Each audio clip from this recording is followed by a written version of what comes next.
Hello, magical human. Welcome back to Madison Mindset the Podcast. I'm here with the second episode in our elemental series. In this series, we're going through the 5 elements and noting what they teach us about self-care and self-healing. So I already recorded the earth element episode. You can find it wherever you are. If you found this one, you can definitely find the last one. It was just the last major episode that's been uploaded. Go and check it out. Definitely start there. I would definitely recommend starting there unless you're particularly interested in the water element, but all of these are supposed to go together. So try to go and listen to that one first if you haven't already. And you may have even joined me on Patreon to go a little bit deeper into some of those practices. That Patreon coaching session came out last week and it was really beautiful. We went through, again, all of the earth element lessons and actually put some of them into practice so that we can use them regularly. So that coaching session is there and available for you. Go and use it. Super good. A super good tool. I'm still getting used to video podcasting. I don't know. I really don't know. I know it's a big thing right now and I'm sure there are people, I know there are people that are watching this who prefer to watch it over listening, but myself, I'm very much an audio podcast person. I much prefer that, but that's okay. We're here going with the flow of things, which is great because the water element is just that, going with the flow. When you're ready, let's jump in.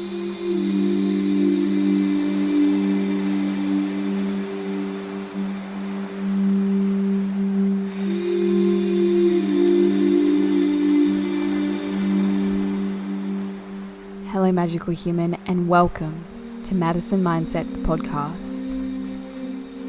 My name is Madison. I'm a yoga teacher, a mindset and spirituality coach, and a complete earth fairy.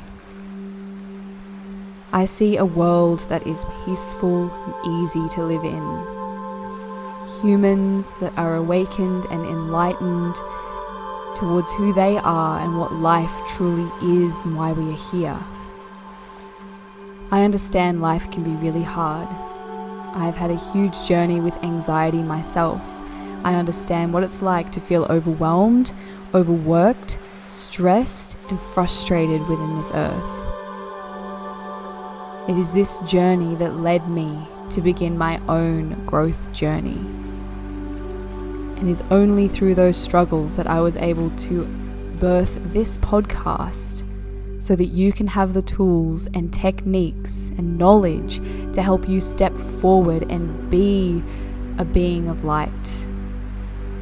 A magical, earthly being who is grounded, supported, who takes on challenges with love and embraces the lessons that each day brings. You are that being. I am here to walk you there. You will find many different kinds of episodes through this podcast. All are created in the moment and with love for you. Find the one you need for this moment and enjoy. Take a moment for yourself. Sit down with your journal and tune in. Welcome. Let's begin.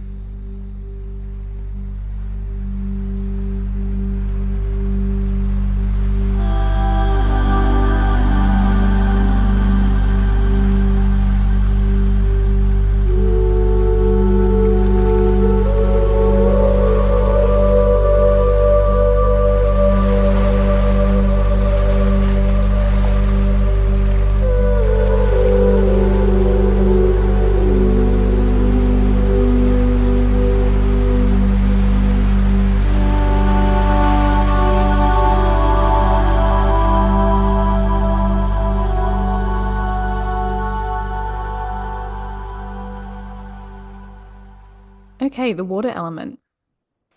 The water element is connected to the emotional and physical body. So the earth element was mainly focused on the physical body. The water element we're going to take from the perspective of emotional and physical. And there are 5 different things I want to mention that the water element can teach you about taking care of your body. Reminder that your body is made up of earth stuff, but it's also made up of all the elements, right? Anything that you can find on the earth, all right? You've got earthly things about you, your physical structure, the way you're put together, all of those things. You've also got water. Your body is mostly made out of water. We all know this now. This is a well-known fact, right? You need water more than food sometimes, right? Your fire, your digestive system and the way that your body supports itself and mends itself, and that, it takes effort and everything, movement to go and cleanse the body, your immune system, like all of it is very much in line with the fire element of cleansing and purifying the body. Air, think about the air in your lungs. It's all there, right? And then, of course, we've got space, which is the fifth element, which goes a little bit deeper into spirituality. Very cool. So when you put all these together, it's really awesome. The water element is connected with emotional and physical body. So the first thing that I'm going to tell you, which you probably already guessed it, is hydration, drinking water. Many people do not drink enough water. Okay, there was a study done in Australia. 80% of Australians experience daily dehydration. And a large majority of that 80% could be chronically dehydrated, which means constantly dehydrated. The average person, for women, you need about 2.7 liters per day, men 3.7 liters per day. This can range depending on your age, height, weight, all of those things, but basically it's about 12 to 15 glasses of water, potentially more. You can definitely overdo it, but most of us are severely underdoing it. Okay.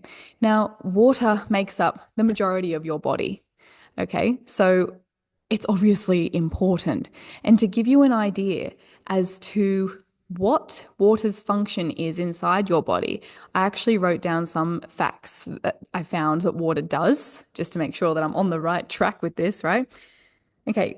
Water is absolutely vital to support bodily functions in every way, right?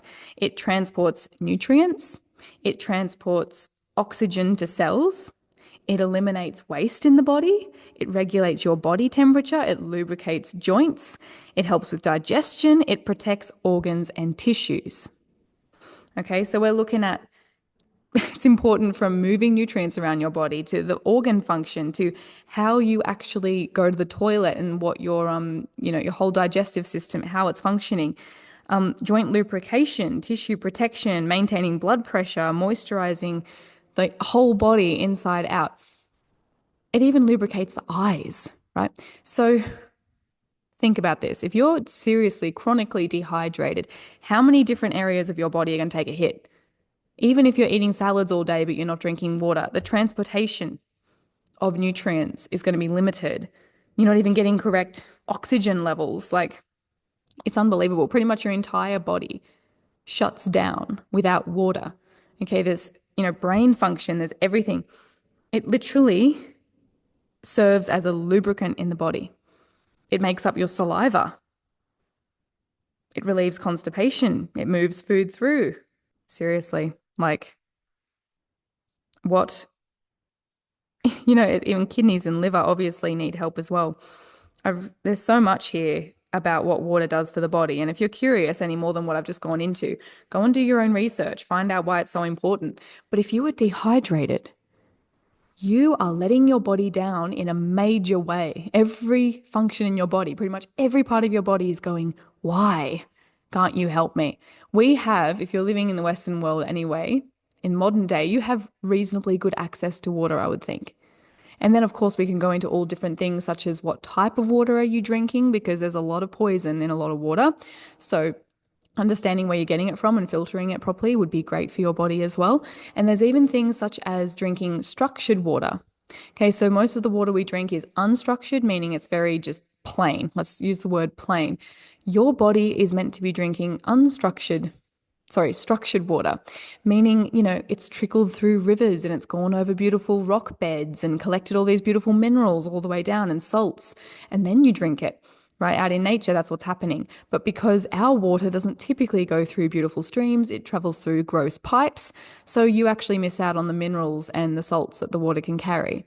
So to help your body hydrate even better, if you just put a little squeeze of lemon and a little pinch of pink salt or Celtic salt, I think it's called, but yeah, Himalayan pink salt, not table salt, right? Something like that, just a pinch of that. It adds a little bit of flavor to the water. It's a bit weird in the beginning. It actually feels different in the body.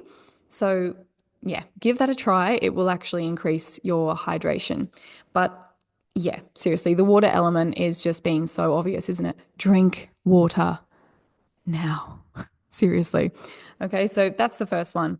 The second one, water exposure. It has been proven that staring at large bodies of water or trickling waterfalls, just observing water in nature, is shown to be very calming for the brain, and it really helps you recover emotionally and stress wise. Okay, so getting exposure to the water on a visual level is great, but also on a hearing level as well. If you can even just play on your phone the sounds of rain or a trickling stream, notice how relaxing that is. It seriously is so calming for the body. It really slows everything down. And then, of course, there's things such as actually getting in the water, and this is where you could look into cold water exposure, although just be mindful, this is different for men and women. Most of the studies have been done on men. Women don't need as cold. Okay, so just be mindful, and definitely not around the time of your bleed. You want to stay away from cold water then. But actually going for swims in beautiful places, and being within the water. This is great. It's also a great way to charge, the negative electrons in the water running over the beautiful nature.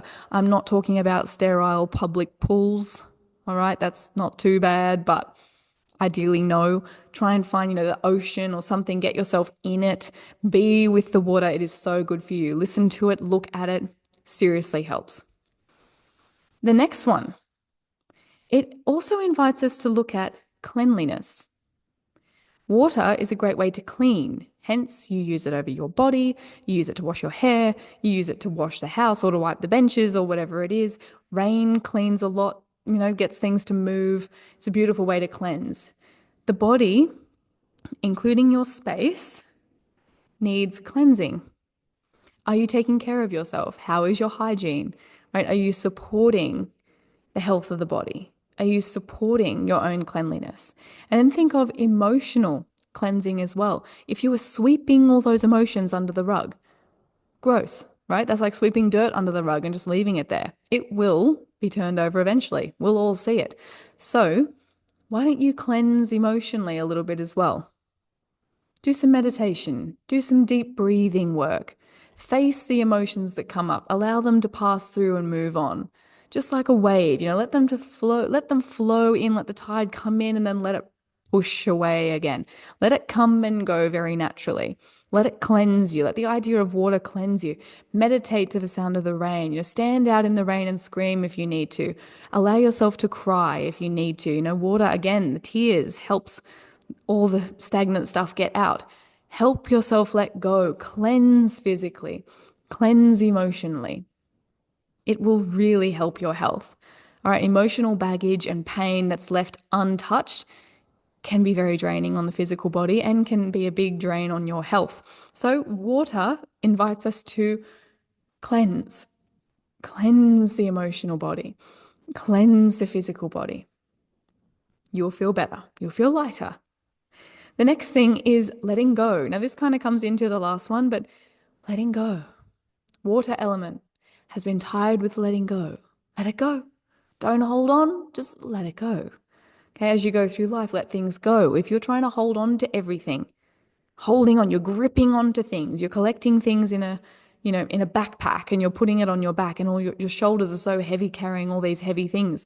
You have to be able to let old pain go, to let old experiences go, to let old hopes go if you need to let things go. Be in a constant cycle of letting things go. The more you hold on, the more your shoulders are going to tense up from holding this heavy weight and the more drain you're putting on your health and your wellness. Relax, let it go. It's as simple as exhaling. Let it go. Might take a while to let things go, but have this constant idea of life is flowing in, flowing out, flowing in, flowing out. Let it come in, let it go out. Don't try and grip and hold on to things that are flowing in this beautiful river of your life. Let it come and let it go. Let it pass. If you're sitting at one point in a river and you're watching water come and go, imagine trying to stand in the water and trying to keep the water that was coming because it's more beautiful than the last one, or not sure what's going to happen down the river and you just want that water to stay. Can you imagine how physically draining it would be to hold on to that particular bit of water? It'd be impossible. Well, that's exactly what life is like. Life is constantly beginning and ending, coming and going. You cannot hold on to everything. You can't hold on to anything, not even your physical body in the end. So allow things to come and allow things to go. Be in that cycle of coming and going, coming and going. It will help so much. Trust me. If you're struggling with that, again, go and check out the Patreon. We're going to do some exercises for letting go in there, or you can start a yoga practice, do some meditation. Feel free to email me or DM me on Insta and we can chat about it. But just focus on letting it go, letting it go. The final thing that water can teach us about health is movement. Have you ever seen a river that is flowing so gracefully, so effortlessly? Have you seen how clear and beautiful that water is? Beautiful. Have you seen a river that's quite stagnant, that's moving very slowly or not at all? Have you seen how gross that water is? Okay, this is a lesson. If you are stagnant all the time, you never move, you never do any yoga postures, you never do any stretching, you never go for a walk, you never go to the gym or do some exercise, you're a stagnant river. And it feels that way. Internally, you feel stagnant. It's gross. It really is. But when you move, you know how good it feels when you move your body, when you give it a big stretch, when you bend to the left, bend to the right, when you move, when you get your heart rate up, how much better do you feel? You've got to move. Movement is a huge key. It doesn't matter what kind of movement you want to do. A variety is great. But just choose some kind of movement and do that daily, regularly. It doesn't have to be the exact same time or the exact same movement every day, but move. If you get stagnant on the couch, binge watching Netflix or whatever else, you know how stagnant and gross you feel after that. Binge scrolling on Insta or YouTube or whatever it is, notice how heavy that feels.